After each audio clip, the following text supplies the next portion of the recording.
Blood doesn't smell like much once you've smelled enough of it. It's copper and salt and something underneath that no hospital chemical can replicate. Lakeshore General smelled like floor wax and cafeteria meatloaf the night they fired me. 12 years of nursing instinct boiled down to a write-up and a security escort because I'd done my job too well in front of the wrong man. They called it insubordination. They called it a scope of practice violation.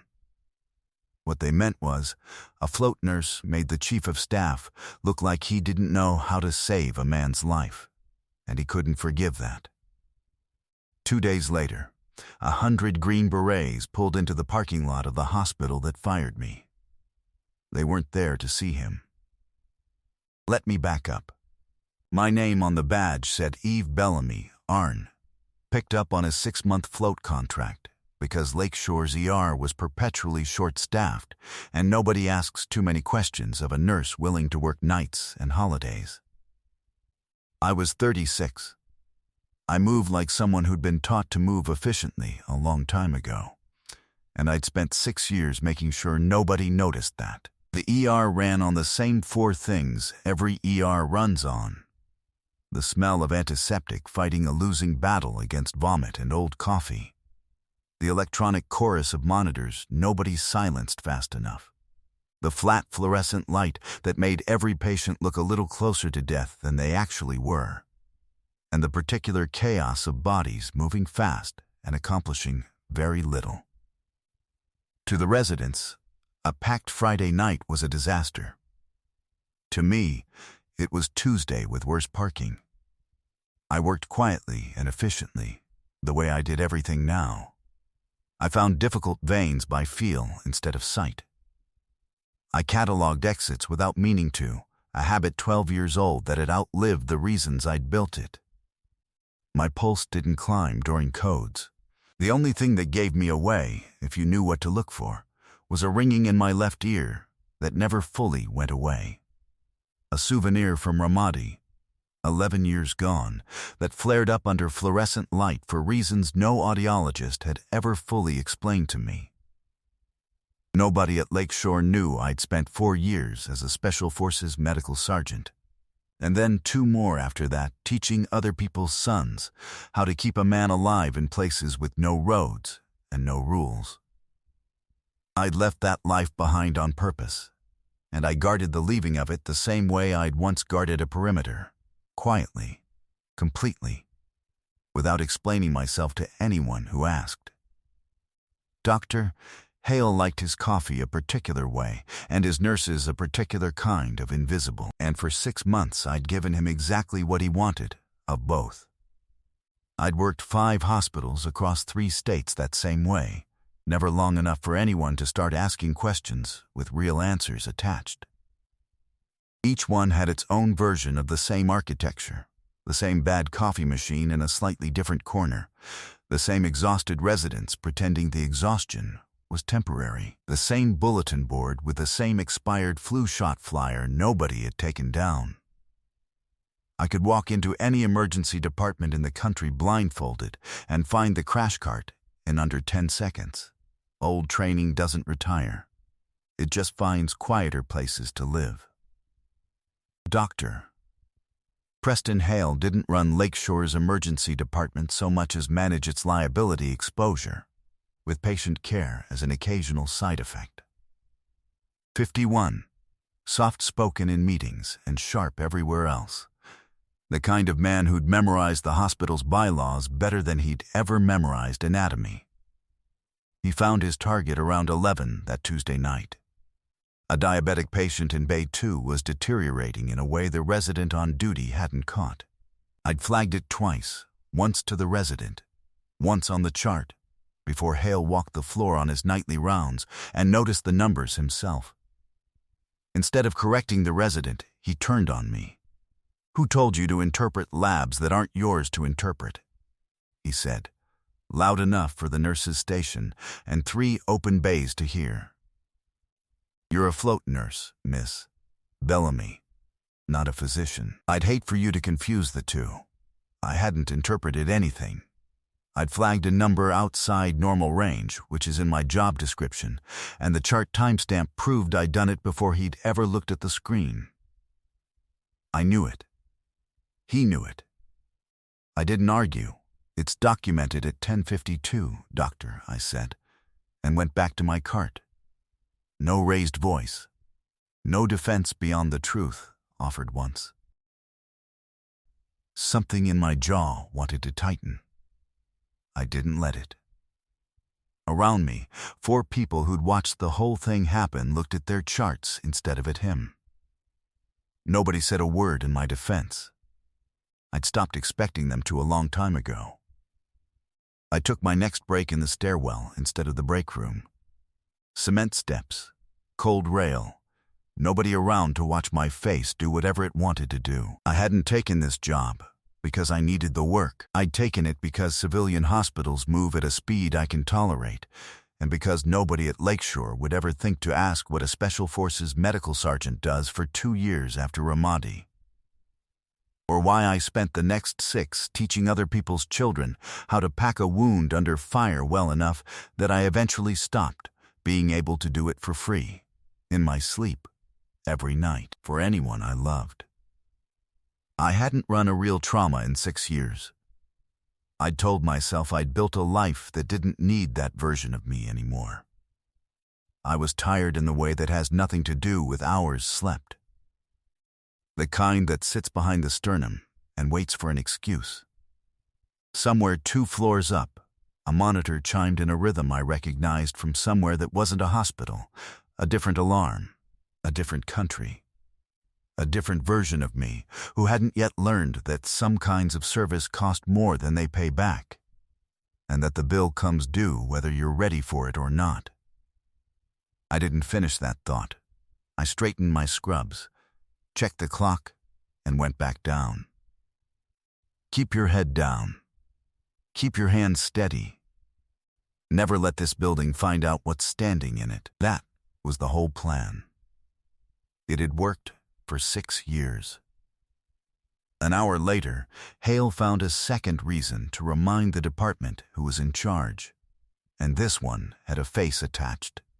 Bay 9. A 78-year-old man named Gus Pruitt, in for a wound on his lower leg that wasn't healing the way it should have. Vietnam. 2 tours, the kind of quiet dignity that doesn't ask for attention and rarely gets it. I'd looked at the wound. It was tracking infection along a pattern that worried me.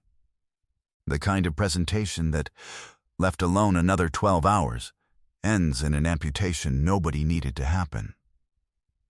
I mentioned it to the resident assigned to him. The resident mentioned it to Hale. Hale glanced at the chart for 4 seconds and decided it could wait until morning rounds. "I don't need the float nurse diagnosing necrotizing wounds in the hallway," he said. Not quite to me, and not quite to the room, but loud enough for both. Gus heard it. He didn't say anything. He just looked at the ceiling the way men his age look at ceilings when they've decided arguing isn't worth the energy it costs anymore. I could have said something then that would have changed how Hale looked at me, permanently, a specific phrase, a specific credential. I swallowed it instead. It tasted like rust. "I'll keep checking on him," I told the resident, evenly, and moved on to the next chart. Somewhere 30 miles north, a Special Forces team was running a night jump that was about to go wrong in a way that would make Hale's entire week, Gus, the chart, the 4 seconds he hadn't spent looking at a wound, feel very small, very fast. It started as a radio call nobody at the nurse's station fully understood. Incoming trauma, military, ETA 6 minutes, airway compromise. And then it started as a sound. A low rotor thumped through the windows, growing closer, the unmistakable rhythm of a A-60 Black Hawk losing altitude over the ambulance bay. The department didn't know what to do with that information. I did. Twin engine signature. The heavy way it cut the air under combat load. Somebody had jumped into a bad landing, and it had gone wrong enough to need a medevac instead of a ground ambulance. The doors blew open, and they wheeled him in fast. A green beret, mid-20s. A static line jump that had ended in a hard collision with another jumper. His throat and jaw swelling so fast you could watch it happen in real time. Expanding hematoma, airway closing by the second. Blood pressure climbing the way it does right before a body runs out of options. 2 other soldiers came in behind the gurney with him, scraped up but walking. The kind of minor injuries that look dramatic and aren't, and they stood against the far wall, watching their teammate the way men watch something they can't fix. Hale took one look and froze. Not from incompetence exactly, from the kind of fear that comes from never having stood this close to a true emergency without backup already in the room. He called for an anesthesiologist who was 20 minutes out. He called for an oar that wasn't prepped. He did not call for the one thing that patient actually needed in the next 90 seconds, which was a surgical airway, cut by hand, by somebody who'd done it before with worse lighting and no monitors at all. I knew the second I heard the stridor in his breathing from across the room, cricothyroid membrane, a scalpel, and about 45 seconds before he stopped breathing entirely. "Stand by, Miss Bellamy," Hale said, without looking at me, already losing the room. "This isn't your patient." I pressed myself against the wall by the crash cart instead. Hands flat against the tile, like the building could hold me there if I just stayed still enough. Not my call to make. Not my license to risk. Not my fight, not anymore. That was the deal. That had always been the deal. The master sergeant who'd ridden in with him, Calder, his namtape said, grabbed my arm without knowing who he was grabbing. "He's not breathing," he said. "Somebody do something." For the first time in 6 years, my hands started to shake. And then I stopped standing there. I pushed off the wall. I crossed the room before I'd consciously decided to, grabbed a scalpel off the crash cart, and put 2 fingers flat against Sergeant Brennan's throat to find the landmark by feel. The same way I'd found it a dozen times before, in worse light, with less equipment, and higher stakes than a hospital's liability policy. "Move," I told the resident blocking his head. My voice didn't get louder. It got colder, flatter. The tone did the work, not the volume. He stepped back before he'd decided to. Cricothyroid membrane, between the thyroid and cricoid cartilage. A horizontal incision, 2 centimeters, and then the tube, seated and secured, all of it inside 30 seconds. I heard the air move before the monitor confirmed it. His oxygen climbed off the floor. His color came back from a shade of gray I'd seen too many times to ever forget what it meant. "I'm not Frost anymore," I said, mostly to myself, hands finally steady again. "I just still know how to do this." Calder took over the airway bag and started breathing for him manually while we waited on a reel or team. Brennan was alive. He was going to stay that way. That should have been the end of it. Hale waited exactly until the patient was stable enough that nobody could argue with the outcome, and then he had security walk me to my locker. "You performed an invasive surgical procedure without authorization, outside your scope of license, in my emergency department," he said, in the flat administrative voice of a man already drafting the incident report in his head. "I have no choice but to terminate your contract. Effective immediately." I didn't argue that one either. There wasn't a version of that conversation I was going to win, and I'd learned a long time ago not to spend what little energy I had left on conversations you can't win. I handed over my badge. I cleared 4 months of belongings into a grocery bag while a security guard, who'd never once made eye contact with me before, suddenly couldn't stop apologizing.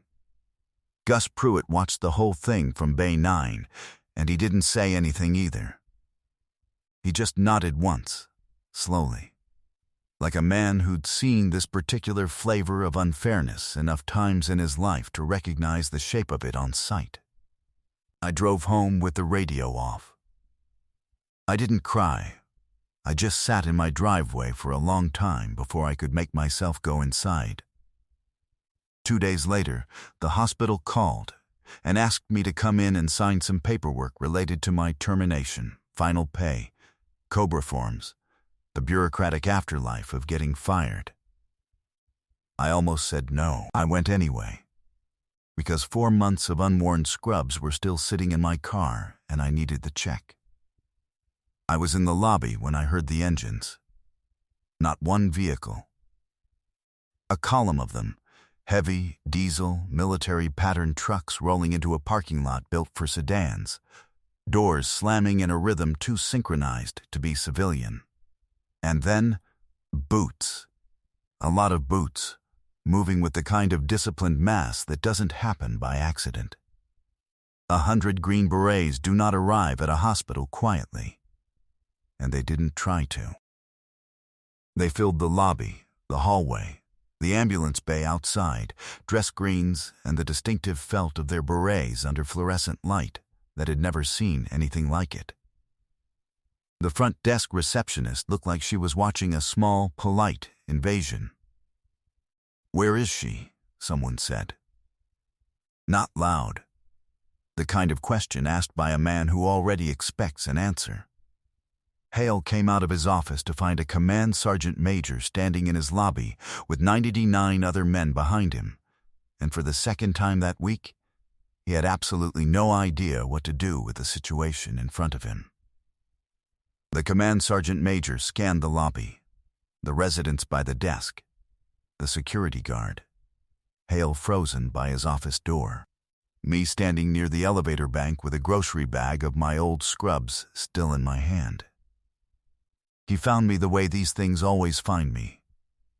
Not by my face, by my stillness. He said it once, not a question, a statement. The way you confirm something you already half believed. "Frost," the lobby went silent in a way I felt more than heard. Nobody moved. A nurse near the desk actually turned in a circle, looking for whoever he meant, because to everyone at Lakeshore, that name belonged to no one. I was the only person who didn't turn to look for the source of it. I looked down at the grocery bag in my hands instead, 4 months of my life in a paper sack, and then I looked up. Command Sergeant Major Daniel Reyes. I taught his entire A-team how to run a tactical field surgery rotation in a tent outside Kandahar 9 years earlier, back when he was a young sergeant who couldn't tie a tourniquet one-handed yet. I set the bag down. I walked toward him. "Sergeant Major," I said. My voice came out steadier than I expected. "Stand easy, Frost," he said, and there was something almost gentle underneath the command of it. "We heard what you did for Brennan. We heard what they did to you for doing it." Behind him, the lobby kept filling. Operators in dress uniform, not field kit. Somebody had clearly told them this wasn't a tactical visit, and they dressed for it anyway, the way you dress for something that actually matters to you. Hale found his voice somewhere near his shoes. We followed protocol. She wasn't authorized to. She trained half the medics standing in this lobby, Reyes said, without raising his voice, which made it worse for Hale than if he had. And the half she didn't train, she just saved one of. Then he turned to the room the way a man turns to read something off a page, because the facts didn't need decoration to land. Sergeant First Class Eve Bellamy, retired. 18 Delta, Special Forces Medical Sergeant. Ramadi, 2014, 2 combat tours. A Bronze Star with Valor device she's never once mentioned to anyone in this building, and 6 years on faculty at the Special Forces Medic Schoolhouse. where she personally trained roughly 400 of the men this army currently trusts to keep their teammates alive in places most people will never have to think about. Call sign Frost. 3 days ago, she performed a field surgical airway on Sergeant Brennan that every man in this lobby would trust his own throat to without a second thought. Your hospital fired her for it. Hale's face didn't crumble. It just emptied, the particular emptiness of a man watching every assumption he'd built a career on turn out to be wrong in front of an audience he couldn't talk his way past. Then the boots moved. 99 men, dress uniform, came to attention in that hospital lobby with a sound like a held breath released all at once and saluted me. No ceremony, no announcement, just men who decided, on their own, that this was owed, the same way respect is owed to anyone who spent a career earning it quietly and never once asked for the credit. I returned it. The motion came back to my hand like it had never left in the first place. Gus Pruitt wheeled out to the lobby by a curious orderly to see what the commotion was, watched from his chair with tears he didn't bother hiding. The front desk receptionist, who'd been quietly kind to me for 6 months, stood frozen with her hand over her mouth. She'd find out, later, exactly who she'd been kind to. It wouldn't change why she'd done it, and that, more than anything else that day, was the part that stayed with me. Lakeshore offered me my position back within the hour, with an apology written by someone in legal who'd clearly never met Hale's version of events. I didn't say yes. I didn't say no either, not that day. I let them sit with it for a while, the way I'd been made to sit with worse for 6 years. Hale resigned within the month. Quietly, the way hospitals handle these things. No announcement, just an empty office, and eventually a new nameplate. Gus Pruitt got his wound debrided properly the next morning, by a surgeon who suddenly remembered how to read a chart. He sent me a card 2 weeks later that just said, "Thank you, soldier," in handwriting that shook with age, but not with doubt. I did go back to Lakeshore eventually on my own terms, in a different role with a title that didn't undersell what I actually am. They asked me more than once to talk to the local news about it. I declined every time. Some things don't get better for being said out loud to a camera, and the men who saluted me in that lobby never needed a headline to know what had happened. Neither did I. The first shift back, I found my old locker, still mostly empty, and put my things away one at a time. Slow, like I had all the time in the world to do it. I closed the locker door. It clicked shut, the same sound it always made. The same sound it had made on every shift for 6 months before any of this happened. It sounded like home. If this story stayed with you, hit the like button and share it with someone who's ever paid a price for doing the right thing anyway. Subscribe to the channel. We tell the stories of quiet people who carried more than anyone around them ever knew, and who never once asked for the credit they'd earned. Drop a comment below and tell me what city you're watching from tonight. I want to see how far this one travels, and I read every single comment.